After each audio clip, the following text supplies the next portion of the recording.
Hi guys, welcome back to my channel. ఒకప్పుడు Indian cinema అంటే అందరికీ ముందుగా గుర్తొచ్చేది బాలీవుడ్. కానీ ఇప్పుడు పరిస్థితులు పూర్తిగా మారిపోయింది. భారతదేశంలోనే కాదు, ప్రపంచవ్యాప్తంగా కూడా అత్యధిక కలెక్షన్లు సాధిస్తున్న సినిమాలు, భారీ బడ్జెట్ సినిమాలు, ప్రపంచ స్థాయిలో గుర్తింపు పొందుతున్న సినిమాలు ఇవన్నీ టాలీవుడ్ నుంచే వస్తున్నాయి. ఒక తెలుగు ఫిలిం ఇండస్ట్రీ ఈరోజు భారతదేశంలో అత్యంత శక్తివంతమైన ఫిలిం ఇండస్ట్రీగా ఎలా మారిందో ఈ వీడియోలో చూద్దాం. మన ఛానల్కి ఎవరైనా కొత్త వాళ్ళు అయి ఉంటే సబ్స్క్రైబ్ చేసుకోండి. టాలీవుడ్ ప్రారంభం. తెలుగు సినిమా స్టార్ట్ అయ్యి దాదాపు 90 సంవత్సరాలకు పైగానే అవుతుంది. 1931లో రిలీజ్ అయిన భక్త ప్రహ్లాద ఫస్ట్ తెలుగు సినిమాగా చరిత్ర సృష్టించింది. ఆ కాలంలో ఎక్కువగా పురాణ కథలు, భక్తి కథలతో సినిమాలు తీసేవారు. తర్వాత తెలుగు సినిమాను మరింత పెద్ద స్థాయికి తీసుకెళ్లడంలో ఇద్దరు గొప్ప నటులు కీలక పాత్ర పోషించారు. వాళ్ళే ఎన్టీ రామారావు గారు, అక్కినేని నాగేశ్వరరావు గారు. అప్పుడు వాళ్ళు చేసిన సినిమాలు ఆడియన్స్ని ఎంతగానో ఆకట్టుకున్నాయి. అందుకే వారిని తెలుగు సినిమా లెజెండ్స్గా భావిస్తారు. Phase 2 golden era. 1970 నుండి 2000 వరకు టాలీవుడ్ చాలా వేగంగా ఎదిగింది.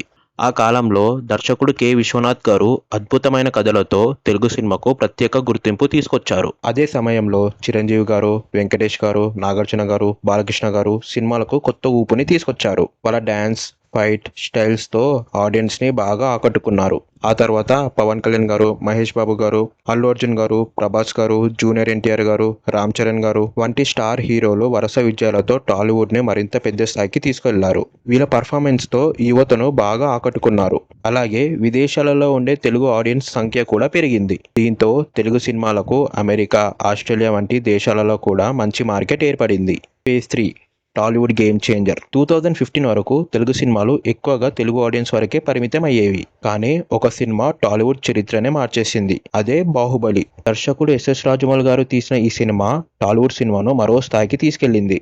భారీ సెట్స్, అద్భుతమైన విజువల్ ఎఫెక్ట్స్, పవర్ఫుల్ యాక్షన్ ఎపిసోడ్స్తో ఈ సినిమా తెలుగు ఆడియన్స్నే కాదు, టోటల్ ఇండియన్ ఆడియన్స్నే ఆకట్టుకుంది. సినిమా రిలీజ్ అయిన తర్వాత దేశం అంతా ఒకటే ప్రశ్న గురించి మాట్లాడుకుంది. కట్టప్ప బాహుబలిని ఎందుకు చంపాడు? ఈ ఒక్క ప్రశ్న బాహుబలి క్రేజ్ ఎంత పెద్దదో చూపించింది. ఆ తర్వాత 2017లో వచ్చిన బాహుబలి 2 ద కన్క్లూజన్ బాక్సాఫీస్ వద్ద భారీ రికార్డులు సృష్టించింది. భారతదేశంలోని అన్ని భాషల ఆడియన్స్ ఈ సినిమాని ఆదరించారు. అప్పుడు టాలీవుడ్ సినిమా దేశవ్యాప్తంగా పెద్ద సెన్సేషన్గా మారింది. బాహుబలి విజయం తర్వాత తెలుగు సినిమా వైపు మొత్తం దేశం చూసేలా చేసింది. ఫేజ్ 4 పాన్ ఇండియా యుగం. బాహుబలి విజయం తర్వాత తెలుగు డైరెక్టర్స్, ప్రొడ్యూసర్స్ ఆలోచన పూర్తిగా మారిపోయింది. ఇక సినిమాలు తెలుగు ఆడియన్స్ కోసమే కాకుండా దేశం మొత్తం చూసేలా సినిమాలు చేయడం ప్రారంభించారు. అప్పటి నుంచి తెలుగు సినిమాలు హిందీ, తమిళ్, కన్నడ, మలయాళం వంటి భాషలలో కూడా రిలీజ్ అవ్వడం మొదలైంది. దీంతో తెలుగు సినిమాకి మరింత ఆడియన్స్ చేరువయ్యారు. అలాగే తెలుగు హీరోలకు దేశవ్యాప్తంగా అభిమానులు పెరిగారు. Phase 5 triple R. ప్రపంచానికి టాలీవుడ్ శక్తి చూపించిన సినిమా. 2022లో విడుదలైన త్రిబుల్ ఆర్ టాలీవుడ్ను ప్రపంచ స్థాయికి తీసుకెళ్లింది. ఈ సినిమా ప్రపంచవ్యాప్తంగా భారీ వసూళ్లు సాధించింది. అయితే అసలు చరిత్ర మాత్రం తర్వాత జరిగింది. ఈ సినిమాలోని నాటు నాటు పాట ఆస్కార్ అవార్డు గెలుచుకుంది. ఇది తెలుగు సినిమాకి మాత్రమే కాదు, మొత్తం ఇండియన్ సినిమాకే గర్వించేలా చేసింది. త్రిబుల్ ఆర్ ప్రపంచ స్థాయిలో టాలీవుడ్ శక్తిని పెంచితే, పుష్ప సిరీస్ భారతదేశం మొత్తం మీద తెలుగు సినిమా ప్రభావాన్ని మరింత పెంచింది. పుష్ప సినిమా విడుదలైనప్పుడు ఎవ్వరూ ఊహించని విధంగా హిందీ మార్కెట్లో భారీ విజయాన్ని సాధించింది. అలాగే తగ్గేదేలే అనే డైలాగ్ దేశవ్యాప్తంగా ట్రెండ్ అయింది. అయితే టాలీవుడ్ ప్రయాణం ఇక్కడితో ఆగిపోలేదు. ముందు రాబోయే భారీ సినిమాలు ఇండస్ట్రీని మరింత ఉన్నత స్థాయికి తీసుకెళ్లే అవకాశం ఉంది. అలాగే మహేష్ బాబు, ఎస్ఎస్ రాజమౌళి కాంబినేషన్లో వస్తున్న వారణాసి మూవీ కోసం అభిమానులు ఎంతగానో వెయిట్ చేస్తున్నారు. ఈ సినిమా టాలీవుడ్కి మరింత గుర్తింపు తీసుకొస్తుందని అందరూ భావిస్తున్నారు.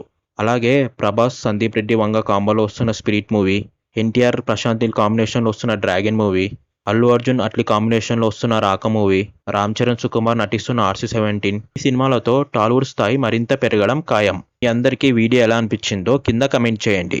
ఛానల్కి ఎవరైనా కొత్త వాళ్ళు ఉంటే సబ్స్క్రైబ్ చేసుకోండి.